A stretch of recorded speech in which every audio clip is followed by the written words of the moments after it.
అయ్యి మనకి స్వతంత్రం తీసుకురావడం జరిగింది. ఎందుకయ్యా అంటే ఒకప్పుడు భారతీయులందరూ కూడా బానిసలుగా ఉన్నారు. నా భారతీయులకి ఏంటనమాట బానిస సంఖ్యలు తొలగించాలన్న ఉద్దేశంతో ప్రాణాలు ఆహుతి చేసి లక్షలాది జనాభా చనిపోయి మనకు వచ్చినటువంటి స్వతంత్రం 79 సంవత్సరాలు అయింది. స్వతంత్రం వచ్చిన తర్వాత కొన్ని రోజుల వరకే పరిపాలన మనకు మంచిగా అనిపించింది. ఎంతో ఎదుగుతున్నారు, ప్రభుత్వాలన్నీ కూడా వస్తున్నాయి. అయినా కానీ ప్రజల్లో ఏంటనమాట భావాలలో తేడా రాలేదు. ఎందుకంటే పెట్టుబడిదారు వ్యవస్థ మాత్రమే పరిపాలన కొనసాగిస్తున్నాయి. కానీ ఏం సుఖం, బీదవాడలో ఉండిపోయాడు. బహుజన జాతి అంతా కూడా వెనకబడిపోయింది. ఇన్ని రిజర్వేషన్లు ఇచ్చినా కానీ మహానుభావుడు రాసుకున్నాం, మన రాజ్యాంగాన్ని రాసుకున్నాం, రిజర్వేషన్ తయారు చేసుకున్నాం. కానీ ఏం సుఖం, రిజర్వేషన్ అమలు కావట్లేదు.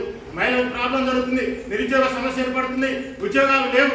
ఎక్కడ వేసినటువంటి బొమ్మలు అక్కడనే ఉండిపోయినాయి. భారతదేశం గొప్పది, సంస్కార పరంగా సంస్కృతి పరంగా ఎంతో గొప్ప దేశం అని చెప్పుకుంటున్నటువంటి మన భారతదేశంలో సమస్యలు ఎక్కడెక్కడనే ఉన్నాయి. ఇలాంటి సిచ్యువేషన్ అన్ని కూడా ఆలోచన చేసినటువంటి మహానుభావుడు మా బోడే రామచంద్ర యాదవ్ అన్న కంకణం కట్టుకున్నాడు. భారతదేశంలో స్థితిగతులన్నీ కూడా నేను మారుస్తాను, బహుజనులారా మీరు బాధపడాల్సినటువంటి అవసరం లేదు, నేను ఉన్నాను, నా ఎంట నడవండి అని అనుకుంటూ మహనీయుడు ఏంటనమాట పార్టీని ఏర్పాటు చేయడం జరిగింది. భారతదేశంలో ఉన్నటువంటి ప్రజలారా, తెలంగాణలో ఉన్నటువంటి ప్రజలారా, మన భారతదేశంలో అమూల్యమైనటువంటి పార్టీ, బహుజన సంబంధించినటువంటి పార్టీ మన భారతదేశంలోకి వచ్చింది, మన తెలంగాణ రాష్ట్రంలోకి వచ్చింది. మనం బాధపడాల్సినటువంటి అవసరం లేదు. రిజర్వేషన్ల పరంగా కొట్టాటం చేస్తున్నాడు.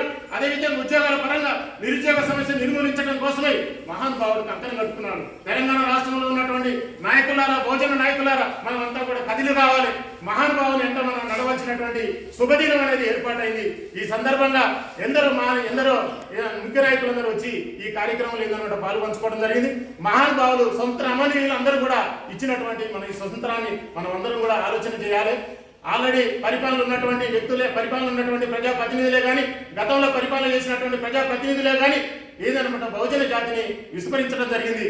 రిజర్వేషన్లు అన్ని కూడా పక్కన పెట్టడం జరిగింది.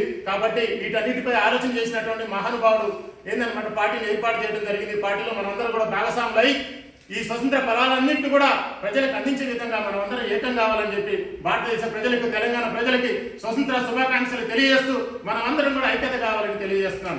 జోహార్లో స్వతంత్ర అమర వీరులకి, జోహార్లో స్వతంత్ర అమర వీరులకి.